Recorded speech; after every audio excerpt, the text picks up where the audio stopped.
하나님의 은혜와 사랑과 평강이 이 시간 충만하기를 주 이름으로 축복합니다. 오늘 말씀은 세례 요한의 3일째 되는 날에 이루어진 증언입니다. 이 증언은 주님을 따를 것에 대한 촉구이죠. 예수님이 우리를 구원하러 오셨습니다. 하나님의 어린 양으로 우리를 위해 약속하신 메시아로, 그리고 우리에게 성령님을 내려주실 분으로 오셨습니다. 이것이 지난주에 본 예수님에 대한 세례 요한의 증언입니다. 그러면 이제는 우리가 그러한 주님을 따라가야 한다는 것이죠.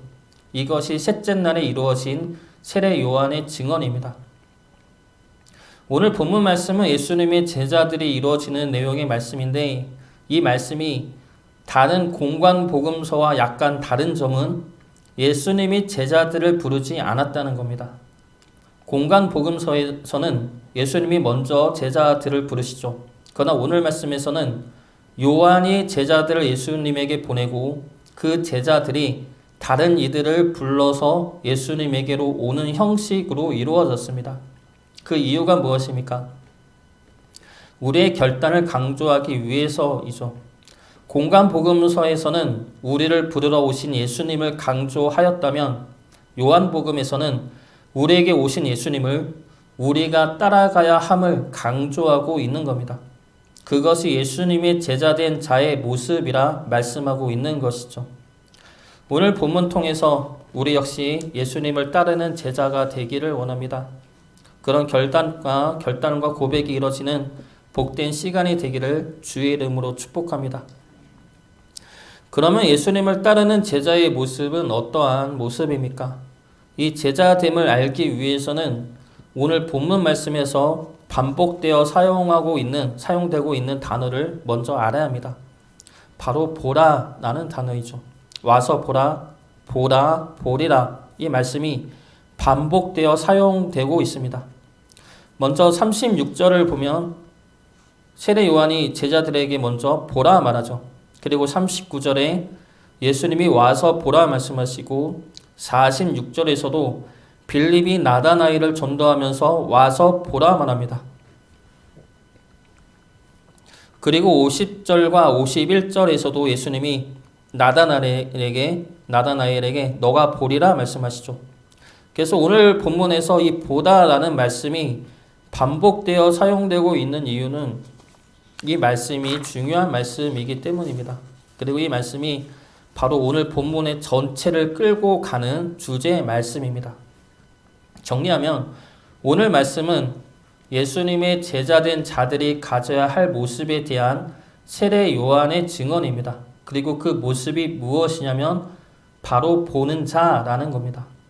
예수님의 제자들은 보는 자들입니다. 그리고 예수님의 제자된 우리들 역시 보는 자들입니다. 무엇을 보는 자들입니까? 먼저 첫 번째로 제자들은 예수님께로 가서 보는 자들입니다. 37절과 38절 말씀 같이 보도록 하겠습니다. 두 제자가 그의 말을 듣고 예수를 따르거늘 예수께서 돌이켜 그 따르는 것을 보시고 물어 이르시되 무엇을 구하느냐 이르되 랍비여 어디 계시오니까 하니 랍비는 번역하면 선생이라. 여기서 두 제자는 한 명은 안드레이고 한 명은 요한이라 보고 있습니다. 안드레는 40절에 나오기 때문에 확실한데 요한인지는 정확하지는 않습니다. 그러나 많은 학자들이 요한이라 추측을 하고 있죠. 그래서 이 둘이 세례 요한을 떠나 예수님을 따르는데 예수님이 이들에게 무엇을 구하느냐 물어보십니다. 예수님의 이 질문은 예수님을 따르는 자들의 마음이 어디에 있는지를 묻는 질문이죠. 무엇을 구하느냐? 예수님을 믿음으로 너희들은 무엇을 구하고 있느냐? 이 질문을 하고 있는 겁니다. 어떤 이들은 예수님을 믿음으로 육신의 병에 대한 치유를 구하죠. 어떤 이들은 예수님을 믿음으로 물질의 축복을 구하고 어떤 이들은 성공과 형통의 길을 구합니다. 이러한 이들의 공통점이 무엇입니까? 예수님을 믿음으로 자신이 원하는 것을 구하고 있다는 겁니다. 우리는 무엇을 구하며 예수님을 따르고 있습니까? 우리는 예수님을 따르면서 무엇이 이루어지기를 구하고 있습니까? 이 예수님의 질문에 제자들은 아주 놀라운 대답을 합니다. 무엇을 구하느냐의 예수님의 물음에 랍비여 어디 계시오니까 묻습니다. 이 대화를 보면 서로 딴말하는 것 같아 보이죠. 무엇을 구하느냐라고 물으면 뭐 진리를 구한다, 메시아를 구한다, 또는 이스라엘의 독립을 구한다, 뭐 이러한 대답을 하는 것이 일방적이지 않습니까? 그런데 이 제자들은 무엇을 구하느냐의 대답은 하지 않고 오히려 되묻습니다. 선생님은 어디 계십니까? 이 질문의 뜻이 무엇입니까? 여기서 어디 계시오니까의 뜻은 어디에 묻고 있습니까? 어디에 거하고 있습니까? 라는 질문입니다. 제자들은 이 질문을 함으로써 예수님의 질문에 대답을 하고 있는 겁니다. 바로 무엇을 구하느냐의 질문에 우리가 예수님에게 가겠습니다. 라는 대답인 것이죠. 주님은 어디 계십니까? 제가 주님에게 가겠습니다. 우리가 구하는 것은 바로 주님입니다. 주님을 따르는 것입니다. 그러니 내가 주님에게 가겠습니다. 라는 대답인 것입니다. 이것은 우리 삶의 중심이 어디에 있는지를 결정하고 결단하는 대답이죠. 우리는 주님을 따르면서도 우리가 주님에게 가지 않을 때가 있습니다. 우리가 주님에게 가지 않고 우리는 내 삶의 자리에 여전히 있으면서 주님이 우리에게 오기를 원하고 있다는 겁니다. 그래서 주님이 내 삶에 와서 내가 염려하는 것을 해결하고 내가 걱정하는 것을 들어주고 내가 원하는 형통과 축복과 성공을 들어주기를 원하고 있다는 겁니다. 그러나 우리가 먼저 할 것은 주님이 내 삶에 오는 것을 구하고 기다리는 것이 아니라 우리가 먼저 주님께로 나가는 것입니다. 제자들의 대답에 예수님은 와서 보라 말씀하십니다. 오는 게 먼저라는 것이죠. 주님에게 나아오라 말씀하고 계시는 겁니다. 너희들이 지금 가지고 있는 세상의 염려와 근심을 내려놓고 너희들이 붙잡고 있는 걱정 또한 내려놓고 먼저 주님에게 나아오라 말씀하는 겁니다. 세상 가운데 서서 세상 근심을 바라보지 말고 세상을 나와서 주님을 보라 말씀하고 계시는 것이죠. 우리가 주님에게 가지 않으면은 우리는 주님을 믿으면서도 늘 불안과 염려 속에서 원망과 불평이 나올 수밖에 없습니다. 하나님 왜 내 삶을 안 돌봐 주십니까? 왜 내 기도를 안 들어주십니까? 왜 내 수고를 살펴주지 않습니까? 원망이 나오고 불평이 나올 수밖에 없죠. 내가 주님께 가지 않고 주님이 내가 원하는 것을 들어주기만을 구하고 있기 때문입니다. 그러나 우리가 주님에게 가면 우리의 불안과 염려는 평안이 되죠. 원망과 불편은 기쁨과 감사로 변화가 됩니다. 예전에 이야기했었는데 제가 모든 목회길이 막혔을 때 기도원에 갔던 적이 있었습니다. 그때 저의 기도는 이러했죠. 처음 작정한 기도는 내가 하나님 일하는데 하나님 왜 안 도와주십니까? 왜 능력을 안 주십니까? 하나님이 내 길을 도와주지는 못할 망정 막아서는 안 되지 않습니까? 이런 기도를 하려고 작정해서 기도원에 갔고 그리고 기도원에 가서 이러한 기도를 하던 도중에 저도 모르게 이러한 기도를 했습니다. 저는 능력이 없으니 하나님이 역사하여 주옵소서. 저는 갈 곳이 없으니 하나님 뜻하는 대로 가겠습니다. 하나님 인도하소서. 근데 이러한 기도를 저도 모르게 했지만 이러한 기도를 하면서 깨달은 것은 그때 제 중심이 달라졌다는 겁니다. 그 전까지는 내가 하는 일에 하나님이 도우기를 원했고 내가 세웠던 뜻과 계획을 하나님이 이뤄주기를 원했습니다. 내가 중심이었다는 것이죠. 그러나 그 기도를 하면서 기도원에서 그 기도를 하면서 하나님이 중심이 되었습니다. 하나님의 능력이 나를 사용하길 구하였고 하나님이 이끄시는 대로 내가 순종할 것을 구하였습니다. 하나님이 그렇게 저를 바꾸신 것이죠. 그리고 나서야 길이 열렸고 그리고 그곳에서 하나님의 능력과 일하심을 보게 되었습니다. 그리고 그것을 보는 제 마음은 그동안 제가 가졌던 원망과 불평이 얼마나 어리석고 교만한 생각이었는지 그리고 그런 저를 품어주시는 하나님의 사랑이 얼마나 크신지와 그리고 너무나 쉽게 일하시는 하나님의 능력에 대한 놀라움이었습니다. 우리가 먼저 주님에게 가야 합니다. 우리가 원하고 구하는 것을 내려놓고 주님에게 먼저 가시기 바랍니다. 그러므로 주님이 우리를 통해 이루실 놀라운 능력과 은혜와 사랑을 누리며 평안과 기쁨을 누리시기를 주의 이름으로 축복합니다. 두 번째로 제자들은 예수님이 그리스도임을 보는 자들입니다. 오늘 말씀을 보면 예수님의 제자가 된 이들은 총 5명이죠. 안드레, 요한, 베드로, 빌립, 나다나엘, 이 총 5명이 오늘 말씀 속에서 예수님의 제자가 됩니다. 순서를 살펴보면 먼저 세례 요한의 제자였다가 예수님의 제자가 된 안드레와 요한이 나옵니다. 여기서 안드레가 베드로를 전도해서 베드로가 세 번째 제자가 됩니다. 그리고 그 다음 날에 예수님이 빌립을 만나 빌립을 제자로 삼습니다. 43절 말씀 보겠습니다. 43절 말씀 같이 보겠습니다. 이튿날 예수께서 나가려 하시다가 빌립을 만나 이르시되 나를 따르라 하시니 이 말씀을 보면 예수님이 빌립을 만나고 그를 제자로 삼는 것처럼 나옵니다. 그런데 43절을 원문 그대로 해석을 하면 주어가 예수님이 아닙니다. 헬라어 본문을 직역하면 이튿날 그는 갈릴리를 향해 나가다가 빌립을 찾았고 예수께서 그에게 이르시되가 됩니다. 다시 한번 말하면 이튿날 그는 갈릴리를 향해 나가다가 빌립을 찾았고 예수께서 그에게 이르시되가 되는 것이죠. 그래서 여기서 주어로 쓰인 그는 예수님이 아닙니다. 여기서 주어로 쓰인 그는 누군지는 모르지만 안드레 혹은 베드로로 보고 있습니다. 그러면 빌립 역시 예수님이 부른 제자가 아니라 안드레나 베드로에 의해 전도된 자가 됩니다. 그리고 이렇게 해석을 하는 것이 오늘 본문의 흐름상 더 정확한 해석이 됩니다. 오늘 말씀에서 중요한 것은 증언입니다. 세례 요한의 증언, 그리고 제자된 자들의 증언입니다. 그리고 이 제자들의 증언은 전도가 되고 고백이 되는 것이죠. 먼저 안드레는 예수님을 따를 때 예수님을 보고 랍비, 즉 선생님이라 부릅니다.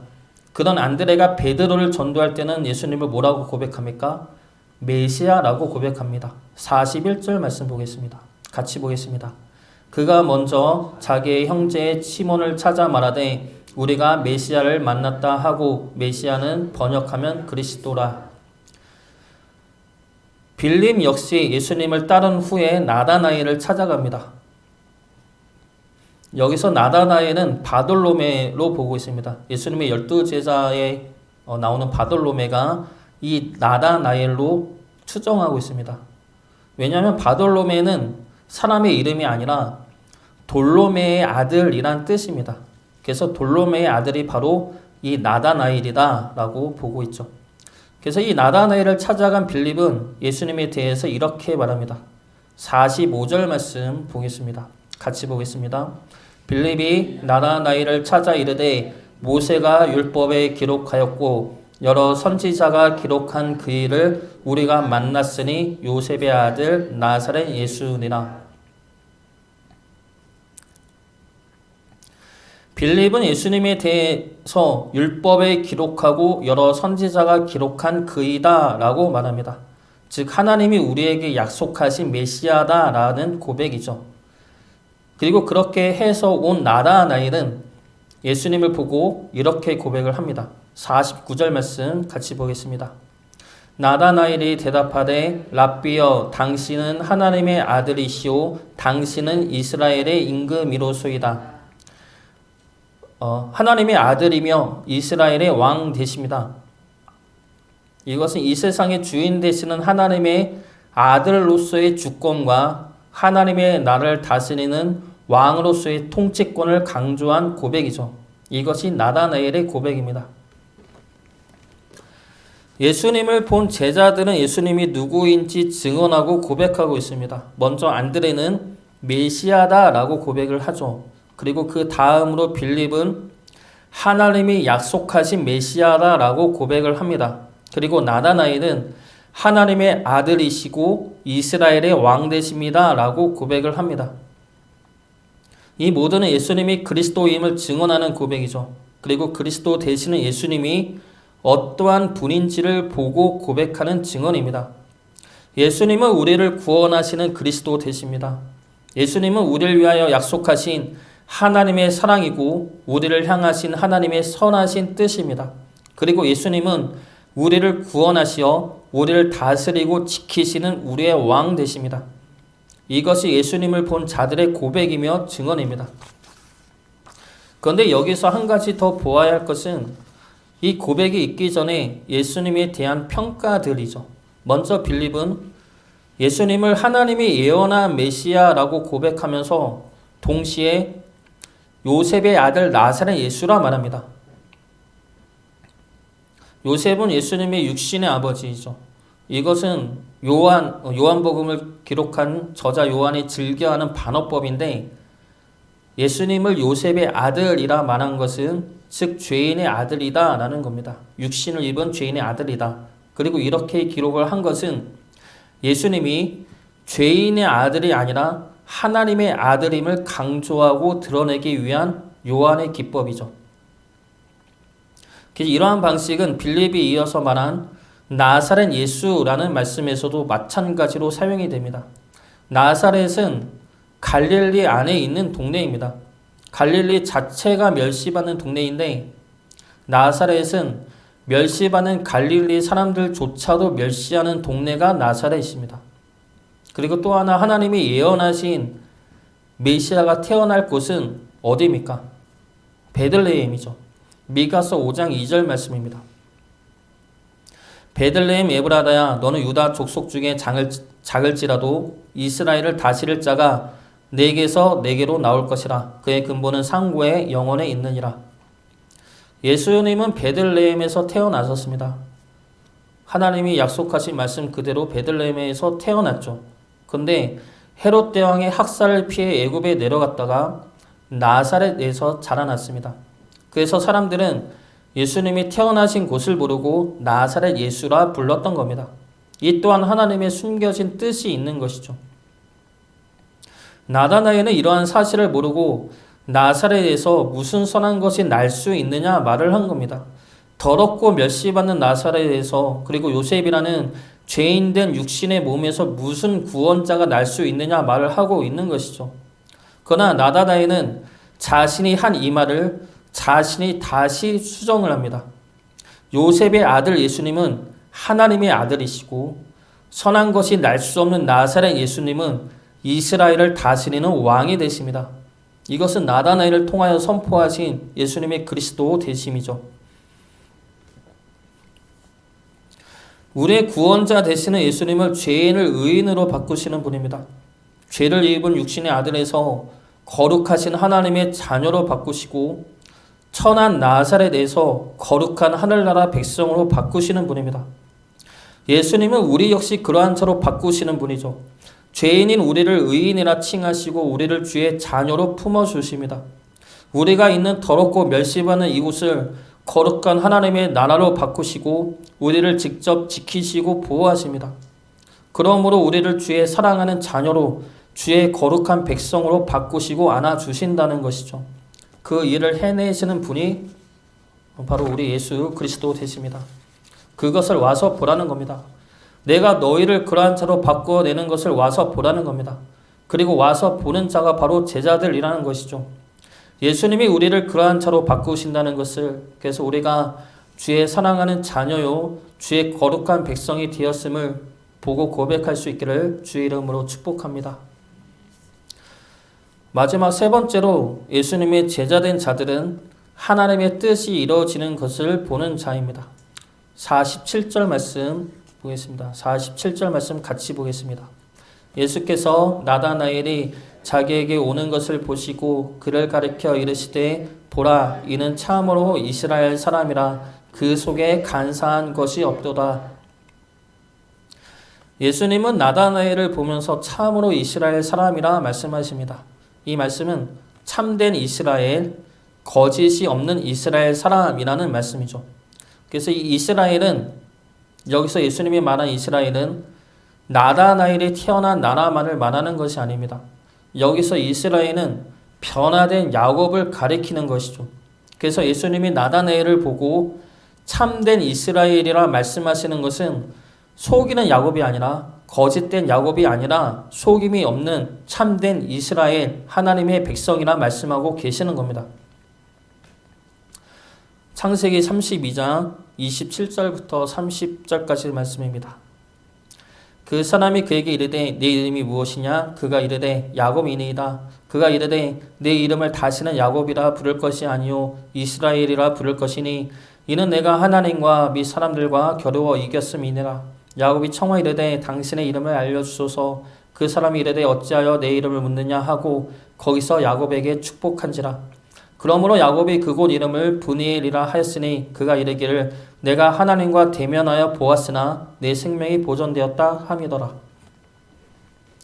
여기서 야곱이 이스라엘이라는 이름을 받으면서 무엇을 보았습니까? 하나님을 대면하여 보았다고 말하고 있습니다. 여기서 하나님을 본다는 것은 하나님의 뜻이 우리에게 임하여지는 것을 말하죠. 하늘의 뜻이 이 땅에 이루어지는 것을 보게 하신다는 겁니다. 이 뜻을 주님이 더 구체적이면서 분명하게 말씀하시죠. 51절 말씀 같이 보겠습니다. 51절 말씀입니다. 또 이르시되 진실로 진실로 너희에게 이르노니 하늘이 열리고 하나님의 사자들이 인자 위에 오르락 내리락 하는 것을 보리라 하시니라. 하늘이 열리고 하나님의 사자들이 오르락 내리락 하는 것은 베델에서 야곱이 본 환상이죠. 창세기 28장 12절 말씀입니다. 꿈에 본즉 사락다리가 땅 위에 서 있는데 그 꼭대기가 하늘에 닿았고 또 본즉 하나님의 사자들이 그 위에서 오르락 내리락하고. 야곱이 베델에서 본 이 꿈은 끊어졌던 하늘과 땅이 이어지는 내용의 꿈입니다. 그러므로 하늘의 뜻이 이 땅에 임하여지는 것이고 그리고 우리의 기도가 하나님의 사자들에 의해 하늘에 올라가는 것을 말하고 있습니다. 예수님은 이 사건을 말씀하시면서 이러한 일이 일어날 것을 보게 될 것이다 말씀하고 계시는 것이죠. 하늘과 땅을 잇는 이로 오신 예수님이 끊어졌던 하나님과 우리와의 관계를 이어주십니다. 그로 인해서 우리의 기도가 하늘에 올라가게 하실 것이며 우리를 향한 하늘의 뜻이 우리 가운데 역사되었을 것을 보게 하실 것입니다. 이것을 다시 단순하게 정리를 하면 하나님과의 관계가 이어짐으로 성령님이 우리와 함께 하십니다. 그리고 주님으로 인해 우리의 기도가 하늘에 연락되어집니다.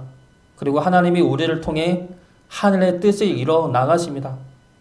이것을 주님이 보게 하리라 말씀하셨고 우리는 이러한 일들이 우리 가운데 이루어지는 것을 보는 자들입니다.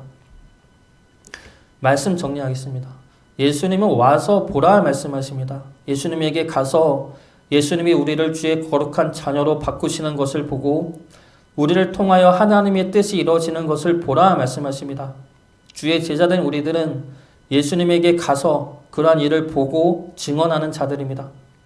하나님은 지금도 살아계시며 분명히 역사하고 계십니다. 우리 가운데 역사하시는 하나님을 보고 증언하는 주의 참된 제자가 되기를 주의 이름으로 축복합니다.